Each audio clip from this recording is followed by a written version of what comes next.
Well, as hard as we may try, we can't seem to catch up on lost sleep. And according to a study, it turns out daytime napping is associated with an increased risk of dying in older adults. Let's bring in our medical expert, Dr. Kohli, to break all this down. Dr. Kohli, this is concerning. I love a good nap. I love a good nap. And I always thought napping or sleep was good for your health. So as we age, first and foremost, how common is it for us to nap? Sam, it's incredibly common. In fact, some studies say up to 99% of adults, older adults, take at least one nap during the period, but probably more like 20 to 60% of people nap. Now, after the age of 70, it becomes extremely common for us to need a nap. And as you said, most of the times we've thought of sleep as restorative, right? It helps your immune system, it helps everything. But daytime napping actually turns out maybe a marker of risk, in fact, a marker of dying. Ooh. Well, when you're saying older adults, what's like the age range you're talking about? So we're talking over the age of 60 or 65, okay. Yeah. But even in younger adults, if you're needing a nap during the day, and this is where we want to think about, do you need a nap or do you want a nap? Because those are two separate things. But if you're needing a nap during the day, it can mean that potentially something's wrong with your sleep. Wow. What are your big takeaways here? So my big takeaways are that as a physician, I really do need to start asking people about daytime sleep habits. Because what we really do is, how do you sleep at night? Do you snore at night?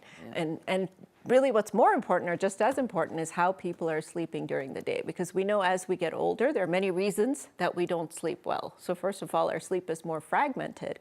So the type of sleep that we get, deep sleep, for example, is less common as we get older. We know we have to wake up more to urinate, to pee. That happens a lot as we age, especially in postmenopausal women as well. Conditions like sleep apnea, heart failure can make us tired. And then medications that I give, like beta blockers, can make us tired. So now as a doctor, given these new findings, I'm going to start asking people, how do you sleep during the day? How long do you sleep? How often do you sleep? And is it in the morning or is it later in the afternoon? Because that matters too. So what if you do have like a bad night's sleep, or, you know, I feel like I'm catching up on sleep. So let's say, yes, you might be looking as, okay, you're taking naps, that's a symptom of something else going on. As you're trying to rectify that, is it good to at least try to make up that sleep deficit? Because I always feel much better after my nap. Definitely. But here's what I'll tell you. So if Sam is taking naps to recover from just being on a the mom, weekend, on the just weekend. on the weekend, Perfect. not during the day. You don't want to take it in the morning time, Sam, because that's when your brain actually wants to wake right up. around 9:30. Yep. 9:30 in the morning, huh? Yep. Okay. 5:30 usually. Okay, so afternoon naps are better than morning naps, at least in the studies, in terms of the association of risk. Now, could this be because you've had a poor night's sleep, and that's why you're needing a morning nap, and so your sleep is what's causing the risk, not the morning nap itself? Possibly, but still be advised sleeping in the afternoon so it doesn't mess up the morning, doesn't mess up the night. The other thing is the duration of the nap is critical here. So how long are your naps? I would love like an hour and a half, but usually around 35 minutes. Okay, so you Oh my God, you can sleep for 35 minutes? Yeah. That would do nothing for me. I would just feel horrible afterwards. So then you don't want to hear what I have to say. Oh no. I'm going to say no longer than 30. What? Because that's not a the nap. Cut 5 minutes. That's I a can long do it. blink.